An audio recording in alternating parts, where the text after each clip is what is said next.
노래 부르실까요? 예수 열방의 소망. 예수 열방의 소망, 예수 우리의 위로자, 주는 온 땅에 영원한 소망. 예수 어둠 속의 빛, 예수 어둠 속의 빛, 예수 변함없는 주는 온 땅에 빛이 되시네.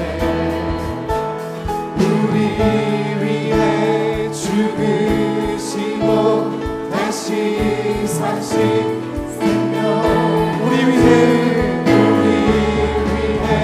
죽으시고 다시 사신 생명의 주, 주님만이 소망이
십자가 제사하셨네.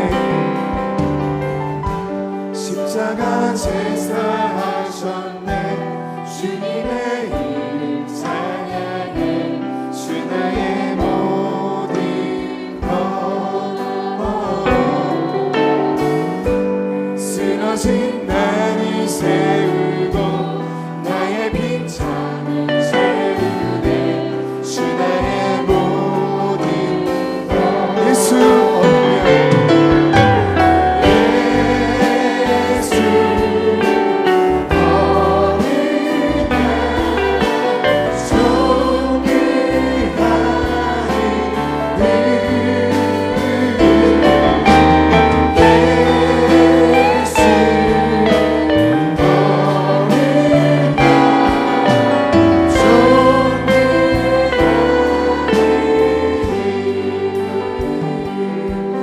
우리 사회자로 조서 인도해 주시기까지 우리 기도함으로 예배를 준비하기 원합니다.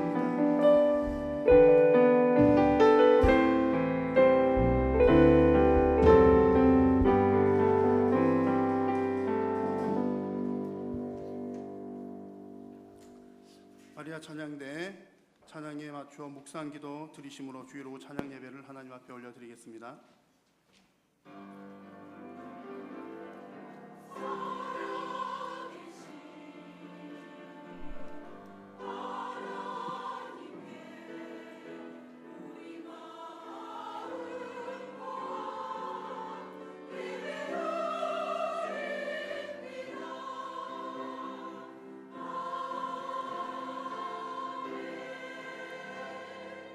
신앙 고백합니다.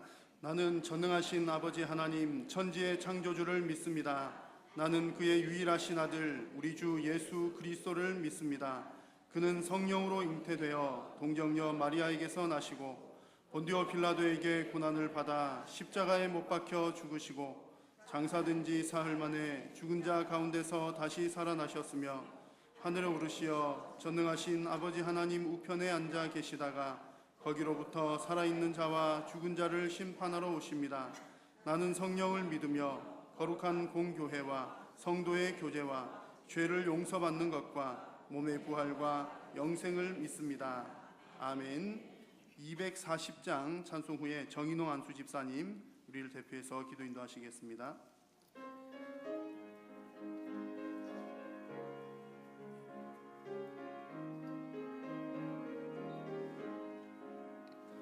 주가 맡긴 모든 역사 힘을 다해 마치고 밝고 밝은 그 아침을 맞을 때 요단강을 건너가서 주의 손을 붙잡고 기쁨으로 주의 얼굴 배우리. 나의 주를 내가 그의 곁에 서서 배우며 나의 주를 손에 못자국을 보아 알겠네. 하늘 날아 올라가서 주님 앞에 절하고 온유하신 그 얼굴을 배울 때 있을 곳을 예비하신 그 신사랑 고마워 나의 주께 기쁜 찬송 드리리. 나의 주를 내가 그의 곁에 서서 배우며 나의 주를 손에 못자국을 보아 알겠네. 이 세상을 일찍 떠난 사랑하는 성도들 나를 맞을 준비하고 있겠네. 저희들과 한 소리로 찬송 부르기 전에 먼저 사랑하는 주를 배우리. 나의 주를 내가 그의 곁에 서서 배우며 나의 주를 손에 못자국을 보아 알겠네. 영화로운 시온성에 들어가서 다닐 때 흰 옷 입고 황금길을 다니며 금고 문고 맞추어서 새 노래를 부를 때 세상 고생 모두 잊어버리리. 나의 주를 내가 그의 곁에 서서 배우며 나의 주를 손에 못자국을 보아 알겠네.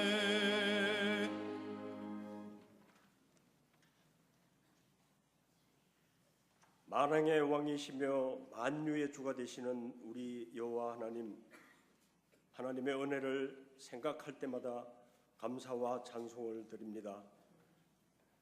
지난 한 주간도 주님의 크신 사랑으로 눈동자같이 지켜주시고 오늘 거룩한 안식일 맞아 하나님 앞에 나와 예배 드릴 수 있도록 인도하여 주심을 감사드립니다.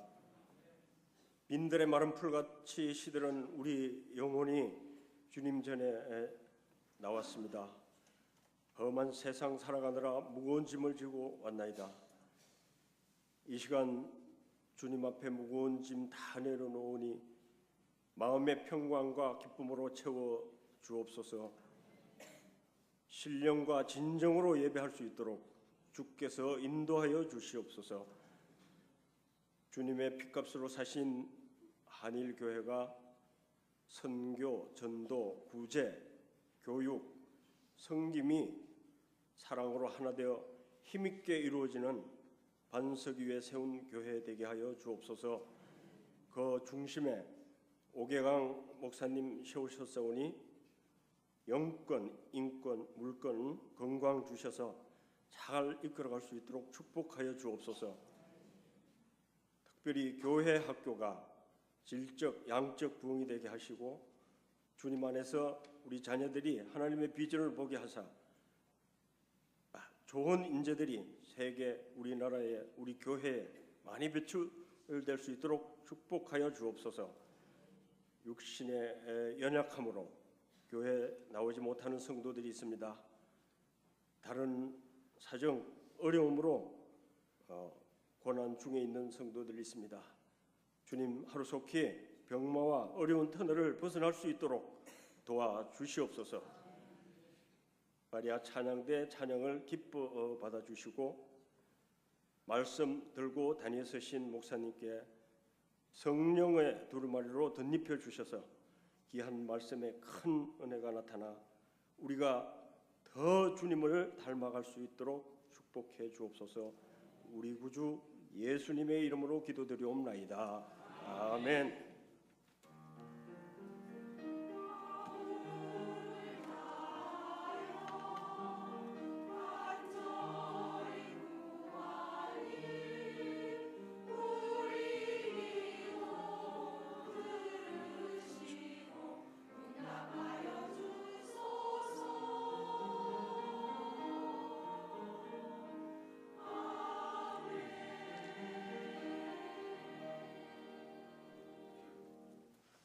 하나님의 말씀은 구약성경 사무엘상 8장 1절에서 9절 말씀입니다.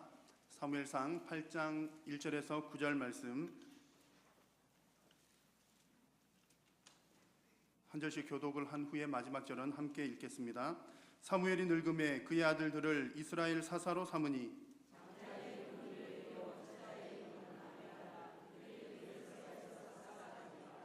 그의 아들들이 자기 아버지의 행위를 따르지 아니하고 이익을 따라 뇌물을 받고 판결을 굽게 하니라. 그에게 이르되 보소서 당신은 늙고 당신의 아들들은 당신의 행위를 따르지 아니하니 모든 나라와 같이 우리에게 왕을 세워 우리를 다스리게 하소서 한지라.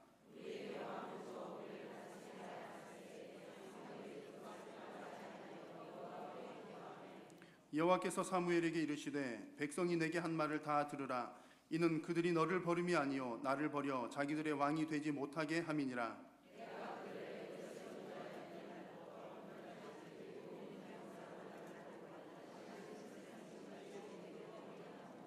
함께 읽습니다. 그러므로 그들의 말을 듣되 너는 그들에게 엄히 경고하고 그들을 다스릴 왕의 제도를 가르치라. 아멘. 마리아 찬양대 찬양하겠습니다.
아멘, 아멘. 감사합니다. 우리 하나님께서 마리아 찬양대 찬양을 기쁘게 받으신 줄로 믿습니다.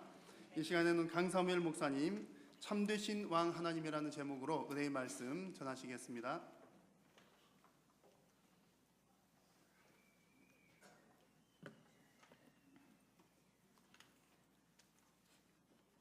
제가 2012년에 결혼을 했습니다.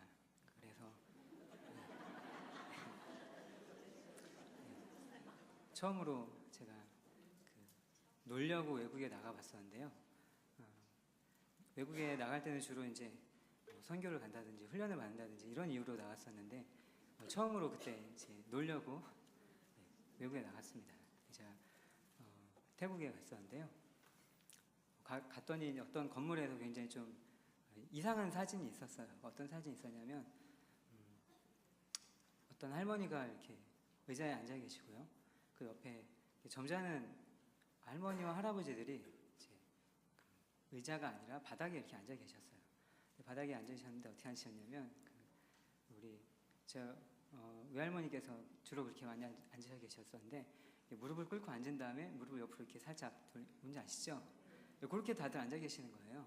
할머니가 한 번 의자에 앉아 계시고 옆에 할아버지 두 분이 이제 옆으로 이렇게 앉아 계시고 그 옆에 다시 할머니들이 이렇게 앉아 계세요. 이상한 모습이었습니다. 근데 이제 가이드분이 설명을 해주시기를 제가 부복한 거다 이렇게 얘기를 하더라고요. 부복한 거다. 왜 부복을 했어요? 이렇게 물어봤더니 가운데 앉으신 할머니가 그 나라 공주님이신 거예요. 예. 근데 왕족보다 앉았을 때 더 높이 앉으면 안 된대요. 그래서 바닥에 앉아야 되는데 바닥에 앉을 때 왕족과 함께 옆에 앉았기 때문에 부복을 해야 된답니다. 그래서 무릎을 앉은 다음에 옆으로 이렇게 다들 앉으셨어요. 그 사진을 보고 저런 게 다 있나 이런 생각이 좀 들었습니다. 왜냐하면 우리는 왕정 국가를 살지 않고 있잖아요. 우리는 민주주의 국가에 살고 있기 때문에 주권은 어디서 나옵니까? 국민으로부터 나오는 것이죠. 나라의 백성들에게 이제 주인의 권한이 있는 겁니다. 그거를 위탁받아서 이제 대리해서 통치하는 통치자들이 있어서 우리는 이제 간접 민주주의를 선택하고 있는 것이죠. 근데 이제 태국은 왕정하에 있었습니다. 제재적으로는 다른 여러 방식을 좀 이렇게 도입해서 통치가 이루어지고 있지만, 하지만 거기에 실존하고 있는 이제 표면적인 통치 제도는 왕정이었습니다. 그래서 왕족 앞에서는 누구도 높이 앉으면 안 되는 거예요. 그래서 다 밑에 앉아 있는 모습을 봤습니다. 굉장히 사실 좀 이질적인 모습을 처음으로 보면서 우리가 하나님 섬긴다는 게 좀 더 저는 그때 좀 와닿는 느낌이 있었어요. 하나님을 우리가 왕으로 모신다 하지만 사실은 좀 다른 마음이 제 안에 좀 있었던 건 아닌가 생각을 해봤습니다. 하나님께서 하나님의 대리 통치자로서 사람을 세우셨기 때문에 사람이 중요하다 이런 마음을 좀 가졌던 것 같아요. 근데 그때 그 모습을 보고는 굉장히 이질적인 그 모습이 어쩌면 우리가 좀 고민해봐야 될 모습일 수 있겠다 이런 생각을 처음으로 해봤습니다. 왕은 절대적인 주권을 가지고 통치하는 존재가 왕이죠. 근데 세상 나라의 왕과 하나님 나라의 왕, 하나님은 상당히 좀 많이 다릅니다. 세상 나라의 왕은 어떤 사람이 왕이 될까요? 누가 왕이 될 수 있습니까? 지금이야 왕족이 왕이 될 수 있겠죠. 또 왕들이 있는 나라들이요. 그렇지만 처음에 누가 왕이 될 수 있었을까요? 힘센 놈이 왕이 되는 겁니다. 힘센 놈이. 저는 안 됩니다. 담임 목사님 좀 가능성이 있어 보이신데요. 저는 안 될 것 같고요. 힘센 놈이 왕이 되면 그 다음에 백성들 어떻게 다스릴까요? 힘으로 다스린 겁니다. 힘으로 다스리면 힘 아래에서 보호를 받겠죠. 전혀 아무것도 없으면 힘이 약한 사람들이라도 힘을 합쳐서 왕을 몰아내려고 하겠죠. 하지만 그 왕이 힘으로 보호를 해주고 대신 힘으로 다스리는 겁니다. 충성을 받고 그 대신 이제 보호를 해주는 것이죠. 그렇지만 표면적으로는 보호를 해준다 하지만 사실은 누구를 위해서 나라가 돌아갈까요? 왕을 위해서 나라가 돌아갑니다. 하나님 나라 왕은 어떤 분이셨죠? 왕이신 하나님께서 전쟁의 가장 치열한 자리에서 언제나 먼저 앞에 가셨습니다.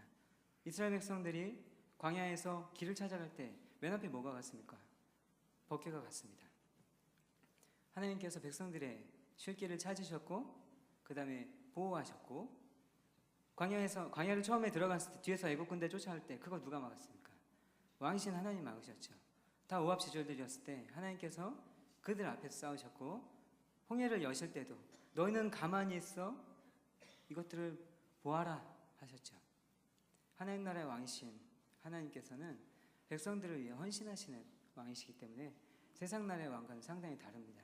사람이 경험할 수 있는 왕의 모습은 힘 아래 압제당하고 굴림을 당할 수밖에 없는 그런 형태이지만, 하나님께서는 그런 세상에 새로운 세상을 열어주시고 살게 해주셨죠.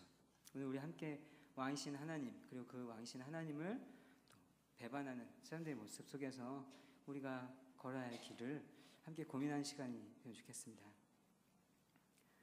이스라엘은 원래 왕정 국가가 아니었죠. 이스라엘이 언약을 받던 시간부터 우리 오늘 사무엘이 등장하는 모습까지 잠깐 한번 살펴보면요, 하나님께서 세상을 지으시고 아름답게 만드셨지만 인간의 범죄로 세상 나라가 세워지고 하나님을 대적해서 높아진 자들이 계속 득세해 갔습니다. 그런 세상을 하나님 구원하시기 위해서 많이 노력하셨지만 결국 사람들은 노아의 홍수 이후에도 여전히 하나님의 뜻을 따라 살지 않기를 작정하고 바벨탑을 세워버렸죠. 그런 세상에 하나님께서 부르신 사람은 아브라함이었습니다. 아브라함은 갈대아라는 곳에 우르라고 하는 곳에서 살고 있었죠. 거기 메소포타미아 문명이 있는 곳이었습니다. 근데 하나님께서 그를 부르셔서 살게 하신 삶의 모습은 어떤 모습이었냐면 유목 생활이었죠. 자, 여러분, 유목 생활하고 이제 메소포타미아 문명 생활하고 어떤 게 더 우위에 있는 문명입니까? 당연히 도시 안에 거하고 있는 그 문명 생활이 훨씬 윤택하고 더 발전된 형태의 삶이었겠죠. 그렇지만 하나님께서 나를 믿고 나를 위해 나에게 순종하며 나를 따라서 살면 산다, 죽음이 아니라 산다 하시면서 불러주셨습니다. 그리고 내가 너를 인도할 곳으로 가라, 거기 알려주지 않으시고 해서 정처 없는 삶을 시작했습니다. 더 원시적인 삶으로 아브라함을 불러주시고 그런 삶이 오히려 세상을 구원하는 삶이 될 수 있다는 걸 세상에 보여주기 원하셨죠. 아브라함, 야곱, 이삭, 야곱 이렇게 이어지면서 하나님께서 족장시대를 통해서 그 모습을 통해서 하나님 다스리는 세상은 다를 수 있다는 걸 세상에 보여주시기 원했습니다. 그렇게 아브라함, 이삭, 야곱 이렇게 연결이 쭉 됐습니다. 그런데 야곱 이후에 이제 요셉 때에 요셉이 애굽으로 형들의 질투를 받아서 팔려가고 그곳에서 이제 하나님께서 특별한 구원의 섭리로 이스라엘 백성들이 다 애굽으로 이주해 가서 살게 됩니다. 근데 그곳에 살다 보니까 이제 이 이스라엘 사람들을 히브리인들을 환영해 줬던 왕조들이 다음 왕조에 의해서 멸망을 당하게 됩니다. 그리고 이제 요셉과 함께 들었던 이스라엘 백성들은 노예가 되어서 노예살이를 아주 오래도록 하게 되죠.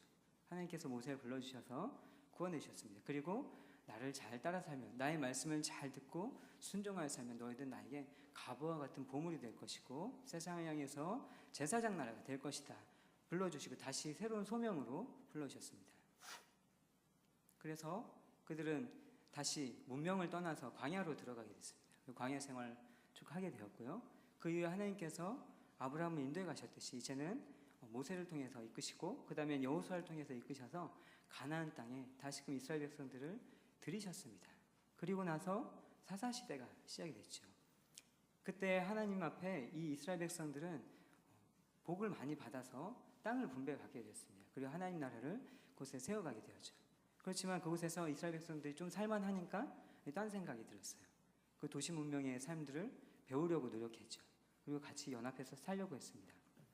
그렇게 하다 보니까 그냥 문명만 배우는 것이 아니라 이제 그들의 우상도 같이 들어왔습니다. 범죄하고 우상을 숭배했습니다. 그럼 잘 살게 될 거라 생각했죠.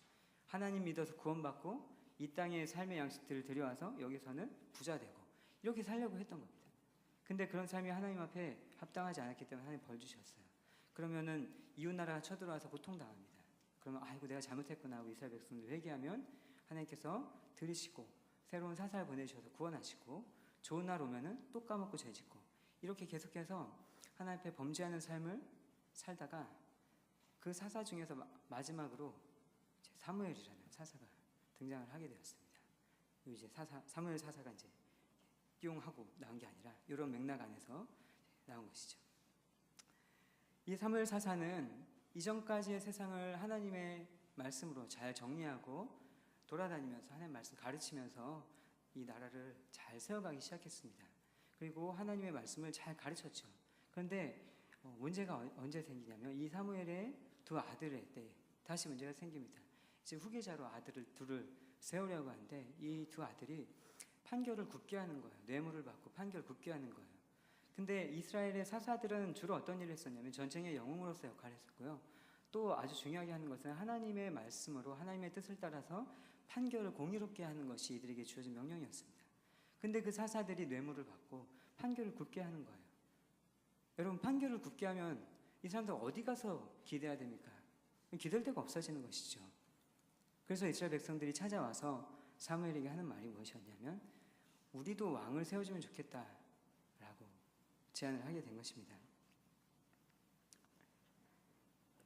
이 재판은 아까 다스림의 행위라고 했는데요. 이 재판을 굳게 하는 것은 사람들이 기댈 데가 없어진 정도가 아니라 하나님의 재판을 굳게 하는 것이기 때문에 하나님의 명예를 훼손하는 것이 되고 하나님의 나라를 우그러뜨리는 것이 됩니다. 그래서 하나님께서 기뻐하실 수 없는 상황이었는데 그때 이스라엘 백성들이 와서 우리에게 왕을 세워달라 이렇게 말하게 된 겁니다.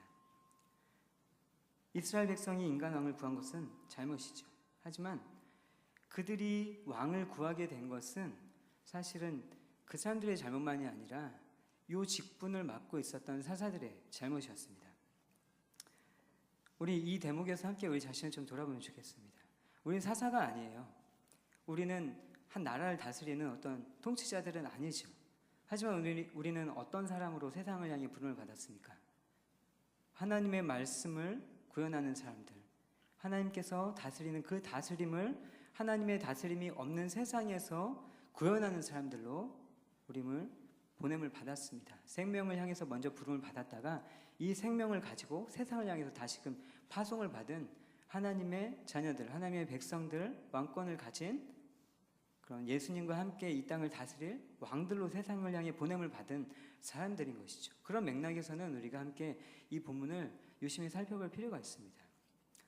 우리가 하나님의 말씀을 따라서 세상에 하나님의 뜻을 잘 펴나가지 않으면 세상은 하나님을 끝까지 믿을 수 없습니다. 혹시 우리가 조금 잘해서 우리를 통해서 세상이 하나님을 볼 수 있을지 모르겠습니다. 그렇지만 우리가 끝까지 하나님의 말씀을 가지고 세상에 하나님의 말씀을 잘 펴나가지 않으면 세상은 결국 세상 나라의 방식으로 살고자 하는 마음이 생깁니다. 우리나라 기독교가 들어왔을 때 초반에 좋은 일들 정말 많이 했습니다. 학교 세우고 병원 세우고 가르침이 없는 그 세상에 가르침을 세우고 미래를 말할 수 없는 백성들이 되었을 때 미래를 말하고 하나님께서는 구원하신다라고 말해 주었습니다. 그때 사람들이 하나님의 교회를 향해서 몰려들었습니다. 비록 그 수가 엄청 많은 것은 아니었지만 여기에 희망이 있다라고 사람들이 생각하고 왔습니다. 80년대, 90년대까지 그렇게 왔습니다. 하지만 우리들이 하나님 앞에서 말씀 따라 온전히 살지 못하고 많은 잘못들이 교회 안에서 발견되었을 때에 비록 온 한국의 모든 교회가 다 범죄하지 않았을지라도 한국 교회가 함께 떠안아야 될 그 죄들을 명확하게 세상에 드러낼 수밖에 없는 상황이 되었을 때 세상은 우리에게 실망했고 떠날 수밖에 없었습니다. 그리고 세상의 방식대로 다시 살기를 작정할 수밖에 없게 되었죠. 우리는 세상을 섬기는 사람들입니다. 그렇기 때문에 우리는 방종하지 않으면서 성도로 불러주신 우리의 왕이신 하나님 앞에서 그 왕의 통치를 세상에 잘 보여줘야 됩니다. 우리가 신실하게 우리의 삶을 살아가야 합니다. 즐겁고 행복하게 살아야 합니다. 하나님은 우리가 하나님의 모습을 보여주라고 불행하게 되기를 원하시진 않으세요. 하지만 우리가 행복하기 위해서 이 땅의 방식으로 이전에 이스라엘 백성들이 실패했던 것처럼 판결을 굳게 하듯이 하나님의 말씀을 따라 살지 않고 세상의 방식으로 살려고 한다면 세상은 우리를 따라 하나님을 볼 수 없게 됩니다. 우리가 하나님과 사람 앞에서 부끄러울 것이 없는 성도로 살면 좋겠습니다. 특별히 우리가 홀로 있는 자리에서 하나님 말씀 앞에 하나님의 사람들 앞에 내가 다시 교회 가서 만날 성도들 앞에 부끄러울 것 없는 사람으로 살면 좋겠고 홀로 있지 않더라도 익명으로 대중 사이에 섞이는 그런 상황들이 또 우리에게 올 때에도 그 자리에서도 우리가 하나님 말씀 앞에 부끄러울 것이 없는 사람으로 서면 좋겠습니다. 저 역시 그런 게 잘 안 될 때가 많습니다. 여러분도 그러시죠? 혼자 있을 때 말씀 따라 사는 것이 잘 안 되지 않습니까? 맞습니다. 하지만 하나님께서는 언제나 우리와 함께 하시며 우리를 이끌어 주십니다. 성령으로 함께 하시고 또 성령으로 함께하는 다른 성도님들을 우리 곁에 보내주시죠.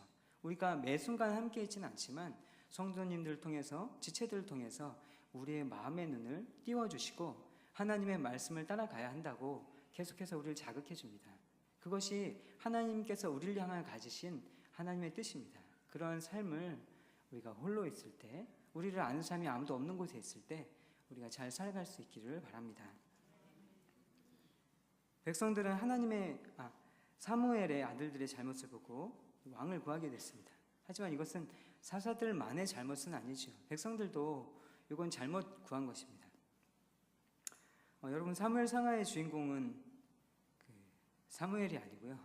저는 제가 주인공이라 이렇게 생각을 했었는데 사무엘 상하를 읽어보면은 다윗이 주인공입니다. 근데 아직 이제 다윗이 등장하기 전인데요. 사무엘서는 굉장히 다윗을 부각시키고 또 다윗에 반대되는 사람을 한 명 또 부각시켜요. 누구인지 혹시 아시나요? 예, 굉장히 잘 아시네요. 바로 나오시는군요. 네. 사울 왕과 다윗 왕을 부각시키는데 물론 더 중요한 사람은 다윗이에요. 근데 이 다윗이 나타나기 전에 먼저 나온 사람이 사울이죠. 예. 이 사울은 하나님 세워주신 왕입니다. 하나님께서 이 사울 왜 세워주셨을까요? 왕을 구했지 않습니까? 근데 사람들이 구한 왕의 모습이 어떤 왕이었느냐? 바로 사울과 같은 왕이었습니다. 그래서 사울 보내주신 것이죠. 근데 하나님께서는 이 사울을 보내주신 이후에 다시 다윗 왕을 세워주면서 너희가 정말로 바라야 될 어떤 왕이 있다면 그 왕은 하나님의 마음에 합한 사람이어야 한다라고 말씀해 주신 겁니다. 사사시대 아주 긴 세월이었습니다. 300년에서 350년 정도 되는 세월이었어요. 우리가 이제 이런 역사들을 쭉 훑어보면 막 200년 막 훌쩍훌쩍 뛰어넘잖아요. 그러니까 100년 아무것도 아닌 것 같지만 100살 된 사람 여기 아무도 없지 않습니까? 저 100살까지 살 것 같지 않은데요. 잘 모르죠 뭐. 나중에 혹시 제가 살고 싶어가지고 온 힘을 다해서 하나님 살려주십시오 할지 모르겠지만 어쨌든 100년 굉장히 긴 시간이고요. 300에서 350년 정도 되는 이 사사 시대를 아까 제가 말씀드린 그런 쳇바퀴 같은 삶을 살면서 이스라엘 백성들 살아갔습니다. 그 300에서 350년의 세월이 하나님 앞에 드러낸 건 뭐였을까요? 바뀐 게 없다. 바뀐 게 없다. 하나님의 큰 은혜를 입었지만 바뀐 게 없다. 이걸 보여준 겁니다. 그 결의 마지막에 이제 와서 뭐 하는 거냐면 왕 주십시오 하는 겁니다. 왕 주십시오. 근데 어떤 왕을 달라 하느냐? 세상에 쟤네들 가지고 있는 저 왕 우리도 주십시오 이렇게 말하는 거예요. 우리 앞에 나가서 전쟁할 수 있는 왕, 말 타고 나가가지고 전쟁에서 이길 수 있는 그 왕 달라는 겁니다. 전쟁에서 승리하고 이길 수 있는 왕 달라는 것이죠. 하나님 그런 왕이라 했습니까? 그런 왕이 아니라 했습니다. 근데 그런 왕을 달라는 겁니다. 이제 대놓고 하나님하고 이제 결별을 선언하는 것이죠. 물론 구원은 주셔야 됩니다. 하나님은 원래 왕정을 염두하셨습니다. 하나님께서 이스라엘 백성들이 가나안에 들어가기 전에 주신 신명기 말씀을 보면은 왕의 제도가 이미 있어요. 왕의 제도에 세 가지 중요한 요건이 있습니다. 세 가지 중요한 요건. 말을 많이 가지지 말라. 은금을 많이 가지지 말라. 아내를 많이 가지지 말라. 순서는 좀 제가 조금 헷갈리는데요. 아무튼 이 세 가지를 이어서 말씀하십니다. 왜 말을 많이 가지지 말아야 될까요? 전쟁을 위해서 너무 용 쓰지 말라는 겁니다. 왜 아내를 많이 두지 말라는 걸까요? 아내가 왜 많아지죠, 왕이? 왕은 아내가 왜 많아집니까? 정략 결혼하니까 많아지는 것이죠. 동맹 맺으면 아내가 많아지는 겁니다. 외교를 위해서 하나님만 믿고 살지 다른 나라 힘 의지하지 말라는 겁니다. 돈 많이 가지지 말라. 하나님 믿고 살라는 겁니다. 요 세 가지가, 그리고 그 사람은 너희 형제들 중에서 있어야 된다. 너희들과 함께 하나님의 말씀을 섬기고 그 뜻을 따라서 나라를 잘 지도해갈 왕이 너희들 안에 있어야 된다. 이렇게 주시는 겁니다. 근데 이스라엘 백성들이 원한 왕은 다른 왕이었습니다. 하나님은 역사의 발전을 따라서 왕정 주시려고 했어요. 왕의 제도까지 미리 다 이렇게 계시로 주신 겁니다. 근데 이스라엘 백성들이 왕을 구한 것은 그들의 요구 뒤에 숨어 있는, 사실은 드러나 있는 그 이유들이죠. 왕 달라는 요구는 열방과 같이 되려는 속마음이 있었습니다. 하나님께서 이스라엘 백성들을 한 나라로 새롭게 시작하신 것이 출애굽기 19장이었어요. 거기에 보면은 하나님 나라의 소명을 주십니다. 아까 제가 한번 잠깐 이렇게 짚고 지나갔던 그 부분에 있었죠. 너희들이 내 말 잘 듣고 잘 따르면 너희들이 이 땅에서 나의 보물이 될 것이고 세상을 향한 제사장 나라가 되어서 세상을 하나님과 화목하게 하는 그 일을 하게 될 것이다. 이것이 그들에게 주어진 소명이었습니다. 근데 그 소명은 다 잊어버리고 세상 나라와 같이 되려고 했어요. 전제 군주를 통해서 결집하고 강력한 군사력을 가지고 부강한 나라가 되고자 했던 것이죠. 당시 가나안의 도시국가들은 왕조 체제를 이미 가지고 있었습니다. 대체로 부강했겠죠. 이스라엘 백성들 이걸 옆에서 보고 있는 겁니다. 자기네 사사시대 지날 동안 사사는 왕이 아니었어요. 그래서 온 이스라엘을 다 다스린 사사는 거의 없었습니다. 일부를 다스렸을 뿐이죠. 연합체였어요. 왕조가 아니었어요. 그 세월을 지나면서 쟤네가 우리보다 세가지고 우리가 당하는구나 이렇게 생각했던 거예요. 근데 왜 쟤네한테 당하는 거죠? 범죄하니까 하나님께 매맞아서 하는 거죠. 하나님께서 그들 지켜주셨습니다. 이전에 이스라엘 백성들 다 오합지졸이었지만 가나안 땅 다 정복하고 들어왔어요. 그 이후에 계속해서 부강함을 향해 나아갈 수 있었어요. 그때 왕 없었습니다. 하나님 따라서 가라면 가고 멈추라면 멈추는 그 삶을 이어갔고 만나 주셔서 훈련시킨 대로 하나님께서 주시겠지 하고 살았습니다. 그런데 이제는 이 이웃 나라들처럼 우리도 왕이 있어야겠다. 우리도 부강해져야겠다. 강력해져야겠다. 이렇게 생각을 하는 것이죠. 여러분 동맹을 맺으면 고대사에서 동맹 맺으면 뭐가 들어오는 겁니까? 이것도 아까 제가 말씀드렸지만 종교가 같이 들어오는 겁니다. 이웃 나라 그거 할 수 있어요. 하나님 섬기지 않는 나라든 그거 할 수 있어요.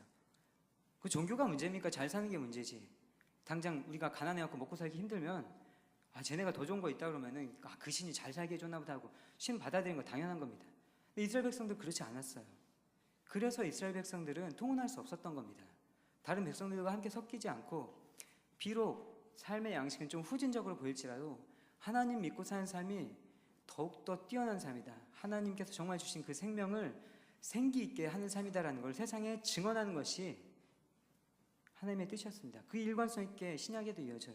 하나님께서 가난한 자로 빈 자들로 부유한 자들 부끄럽게 만드셨습니다. 미련한 자들로 많은 자들을 부끄럽게 만드셨습니다.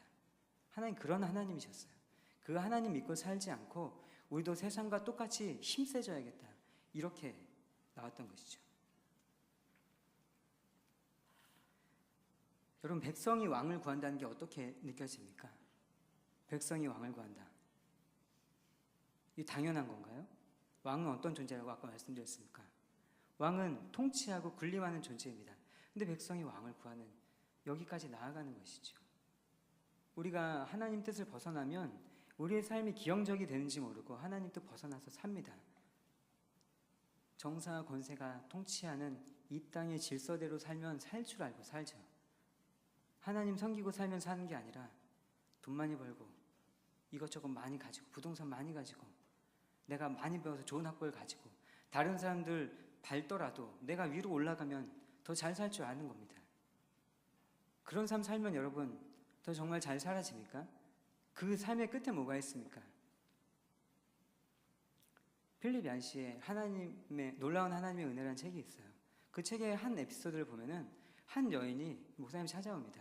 왜 찾아오냐면 자기가 없는 게 없는 거예요. 모든 걸 다 가지고 있었습니다. 부도 있었고 명예도 있었고 다 있었습니다. 다 있는데 채워지지 않는 마음의 공간이 있는 거예요. 이 절망감을 저는 이해를 할 수가 없습니다. 저는 없는 게 너무 많아요. 그래서 뭔가 가지면 채워질 수 있을 것 같은 허상들이 제 안에 아직 좀 있습니다. 근데 이 여인은 없는 것이 없었기 때문에 이 공간을 채우기 위해서 할 수 있는 일이 더 이상 없는 거예요. 이 절망감은 감당할 수 없는 절망감이었어요. 돈이 없으면 돈을 좀 더 벌어볼까 이렇게 고민할 수 있잖아요. 친구가 없구나. 친구를 좀 더 얻어볼 수 있는 고민을 해볼 수 있지 않습니까? 근데 다 있는 거예요. 다 있는데 나는 아직 채워지지가 않았어요. 하나님을 떠난 인간의 허망함은 그렇게 이어지는 겁니다. 그 끝에 뭐 있습니까? 생명 없습니다. 근데 살고자 하나님 버리고 왕을 구하는 백성들의 모습이 성경에 나타나고 있습니다. 성도님들 왕 필요하십니까? 왕 필요하십니까? 왕 필요하면 왕을 구할 수 있습니다. 하나님 죽으면 구원해 주십시오 하고 이 땅에서는 제가 좀 잘못하면 또 나중에 회개할게요 하고 어려서는 좋은 대학 가야지. 좋은 대학 가서는 신앙은 좀 뒤로 하더라도 일단 취업해서 헌금 많이 하면 되니까 그때 여유 생기면 하나님 봉사 더 많이 하면 되니까 그때 되고 나면 좀 더 내 능력이 좀 더 출중해질 수 있을 것 같아. 좀 그래도 우리 교회 어르신들 보니까 나중에도 충분히 봉사할 수 있던데 나이 들어서는 자녀들하고 함께하는 이 시간이 너무 소중해. 그래도 하나님 내가 아예 버린 거 아니니까 새벽기도 나가니까 그래도 내 하나님 앞에 말씀 읽으니까 이렇게 하면서 하나님을 향한 우리의 헌신과 사랑을 요구하면서 다른 왕을 섬기면서 충분히 살 수 있습니다. 그 삶의 끝에 뭐가 있을까요? 생명이 있습니까?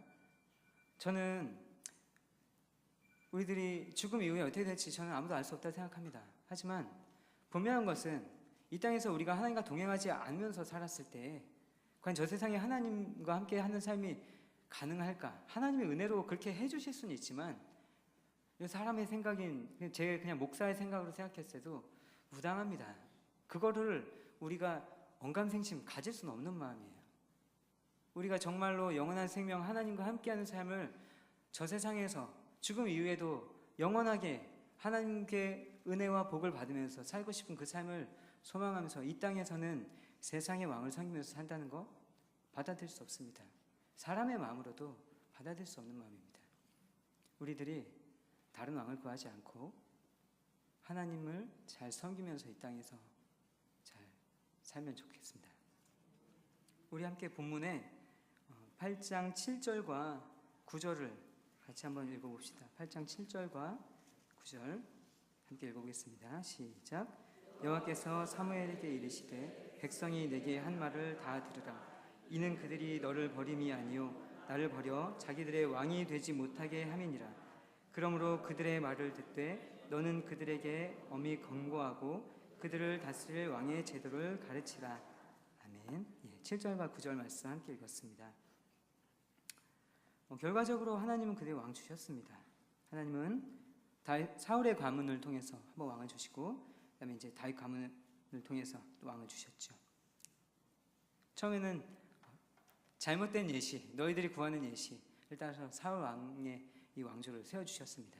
그리고 나서는 그것이 틀렸다는 것을 금방 깨닫게 되고 나선 다윗 왕을 주셔서 하나님께서 기뻐하시는 왕, 너희들이 왕을 섬길 때 어떻게 섬겨야 되는지, 너희들이 하나님을 대신해서 세상을 다스릴 때 어떻게 다스려야 될지를 보여주는 다윗 왕을 세워주셨습니다. 저는 물론 다윗을 미워하고 싶지 않습니다. 다윗은 나쁜 놈이에요. 이제 나중에 가서 배우면 좀 면전에서도 말할 자신 있습니다. 다윗은 나쁜 사람이었어요. 하지만 다윗이 왕이 될 때 그 마음들, 하나님께서 다윗을 왕을 세우실 때 하나님께서 기뻐하셨던 그 마음, 그건 하나님께서 정말 기뻐하셨던 마음입니다. 물론 사울도 처음에는 하나님 앞에 겸손한 마음이 있었어요. 하지만 사울에 대해서 성경이 증언하는 바는 키가 컸다, 몸이 컸다, 이런 부분들이에요. 이게 어디에 나온 말이냐면 그 이스라엘 백성들이 쟤네처럼 우리도 왕 주세요 할 때 그 원했던 그 왕의 모습인 것이죠. 12장에서 사무엘은 하나님께서 그들에게 가지고 계신 마음을 드러냅니다. 그들의 죄를 폭로하죠. 하나님은 암울했던 사사시대 동안에 그들의 왕이 되어주셔서 그들을 선한 길로 이끄시려고 포기하지 않고 끝까지 노력하셨습니다. 저는 하나님이 정말 사랑이 많으시다고 생각합니다. 그 어디 성경을 보거나 위인들의 이야기를 읽거나 다 필요 없습니다. 그냥 거울 보면 그 속에 죄로 가득한 저의 모습이 있거든요. 수없이 똑같은 죄를 반복해놓고 부끄러워해놓고도 분명 부끄러워해놓고도 또다시 하나님 앞에 잘못하고 때론 의지적으로 잘못하는, 그리고 또다시 회개하고 하나님 앞에 부끄러워하는 그런 저의 모습을 볼 때마다 하나님 사랑이 많으시다는 걸 알게 됩니다. 사사시대 그런 시대였어요.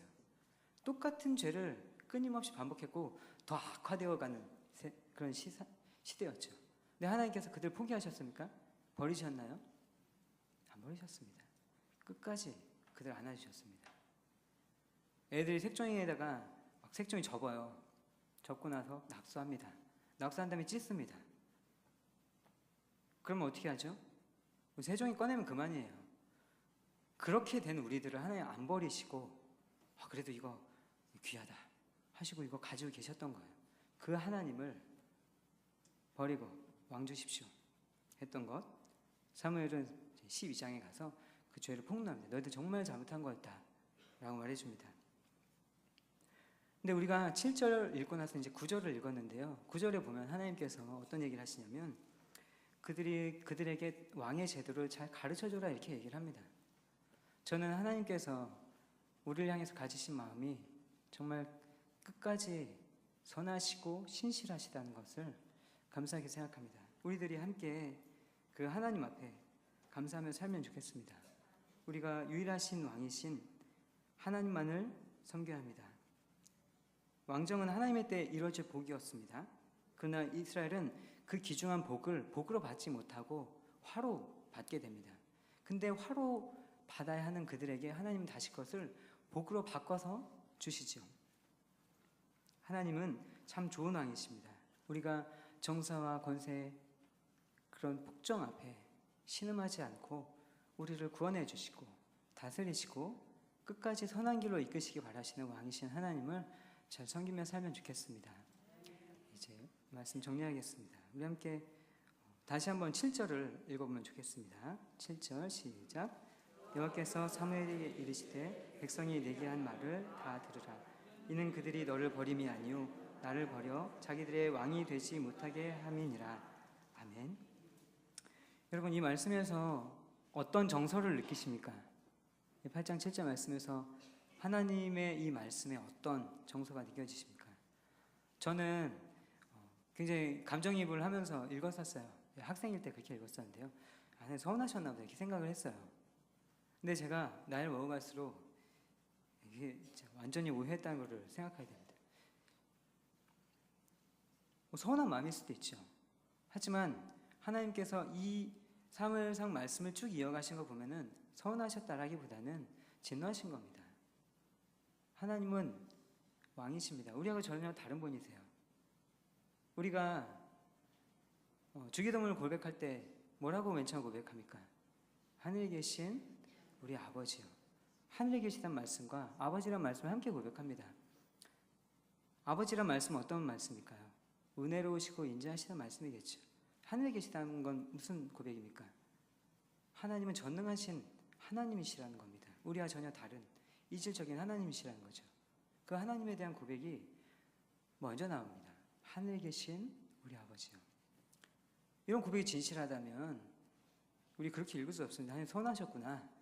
아버지의 마음도 있을 수 있죠. 하지만 아버지의 마음보다는 공의와 정의를 구현하실 왕으로서 하나님의 진노하시는 모습을 볼 수 있어야겠습니다. 하나님 왕이십니다. 우리의 의견을 따라서 표심을 따라서 정책 바꾸시는 이 땅의 대통령과 같은 모습이 아니시라 공의와 정의로 통치하시는 하나님이십니다. 우리가 이 부분을 잘 기억하면 좋겠습니다.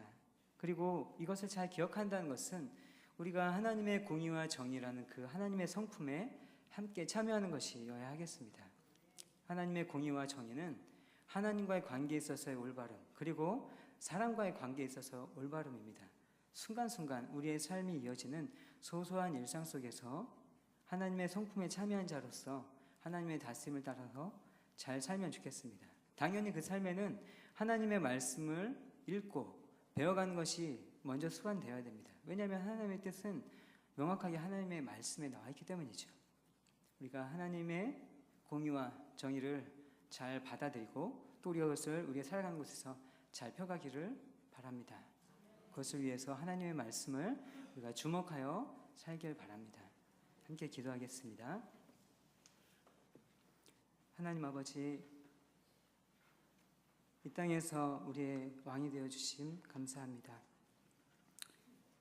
우리의 생명을 가지고 당신께서 부하시려고, 당신께서 유익을 얻으시려고 우리의 왕이 되시는 것이 아니라 우리를 살리시려고 생명의 주님으로 우리에게 오셔서 우리를 구원하시고 우리를 통치해 주신 왕이 되어주심 감사합니다.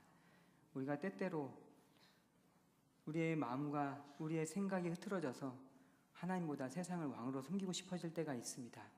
우리가 마음이 왔다 갔다 할 때가 있습니다. 그런 우리를 긍휼히 여겨주시고 하나님의 말씀을 우리 안에 명확하게 다시금 들려주시고 깨닫게 하여 주셔서 하나님을 참 왕으로 섬기며 우리 이 땅 살아갈 수 있게 도와주시옵소서. 곁에 있는 우리 성도님들의 마음이 흔들리고 또 위태해질 때마다 우리 서로가 서로를 밝고 맑게 해줄 수 있도록 또 우리 함께 한 가족을 살게 도와주시옵소서. 우리 자신이 마음을 틀어질 때 우리 옆에서 들려주는 성도님들의 조언들을 귀하게 듣고 감사하게 따라 순종하며 살 수 있는 선한 마음 허락해 주시옵소서. 한 주 살아갈 동안에 이 말씀 가지고 우리 살 수 있도록 도와주시옵소서. 예수님 이름으로 기도합니다. 아멘. 찬송가 313장 찬송하겠습니다. 313장입니다.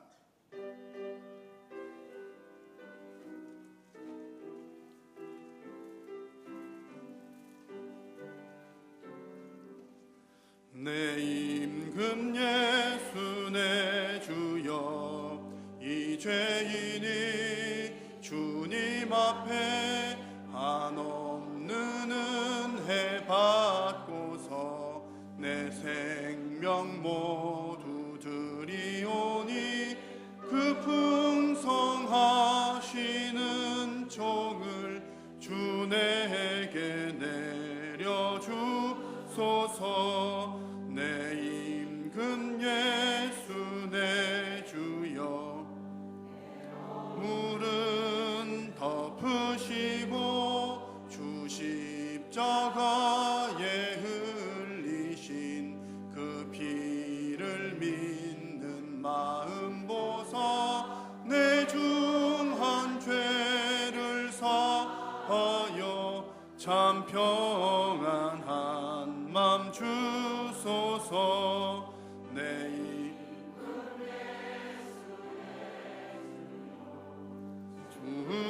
은혜에 감격하여 한없는 감사 찬송을 내 주님 앞에 드리오며 내 맘과 정성 다하여 늘 기뻐하며 살리라.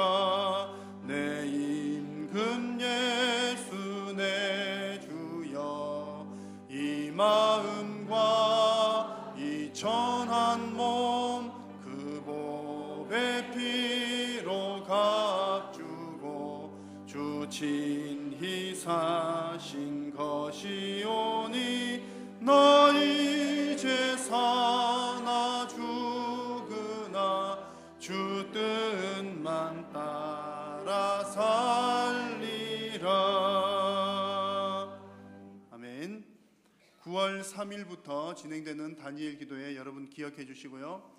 기도로 우리 기도회를 기도로 잘 준비하셔서 은혜로운 시간 될 수 있기를 바랍니다. 오늘 예배 후에 3시 30분에 송종소 안수 집사님 부친 장례식장으로 위로 예배차 출발하도록 하겠습니다. 우리 교회에서는 오늘 위로 예배만 한번 드리게 됩니다. 우리 송종소 집사님 가정을 위해서 많이 위로해 주시고 기도해 주시기 바랍니다. 나머지 광고들은 주보를 참고해 주시기 바랍니다. 기도하겠습니다. 하나님 감사합니다. 오늘 오후 이 시간도 사랑하는 성도님들이 가장 귀한 자리 예배 자리에 주님 있을 수 있도록 하나님께서 인도하여 주시니 감사합니다. 오늘도 주님께서 주신 말씀을 붙들고 기억하며 우리의 삶에서 참된 왕 되신 하나님만 바라보고 믿음으로 승리하는 삶이 되게 하여 주시옵소서. 한 주간 또 우리의 삶 가운데 성령 하나님께서 동행하여 주시고 우리의 힘이 되어 주시며 능력이 되어 주시고 우리의 삶에 봉착하는 모든 문제들이 살아계신 하나님으로 인하여 주님 해결함 받는 은혜와 역사가 있게 하여 주시옵소서. 오늘 이 시간도 주님 앞에 나오면서 10의 1조를 구별하여 드리고 또 건축과 선교와 감사 예물과 여러 가지 목적들을 따라 구역 예물로 장학 예물로 1,000번째 예물로 주님 앞에 올려드립니다. 하나님께 드린 귀한 물질이 정말 영혼 구원하는 사역 위하여 귀하게 쓰임받도록 도우시고 하나님의 나라가 크게 일어나게 하여 주시옵소서. 드리는 손길 위에 하나님 큰 복으로 함께하여 주시고 사랑하는 성도님들의 손길을 통하여 하나님의 귀하고 거룩한 일들을 많이 많이 이루어 주시옵소서. 예배를 마치고 돌아오는 발걸음 가운데도 하나님께서 함께하여 주시옵소서. 주께서 은혜 베풀어 주실 줄로 믿사옵고 우리 구주 예수님의 이름으로 기도드립니다. 아멘. 여호와는 내게 복을 주시고 너를 지키시기를 원하며 여호와는 그 얼굴을 내게 비추사 은혜 베푸시기를 원하며 여호와는 그의 얼굴을 내게로 향하여 드사 평강 주시기를 원하노라. 아멘.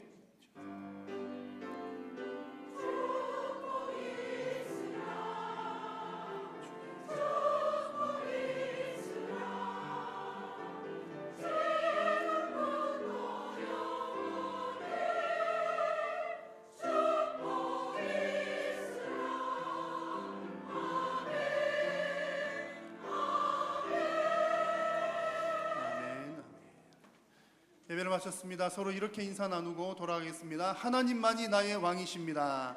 하나님만이 나의 왕이십니다.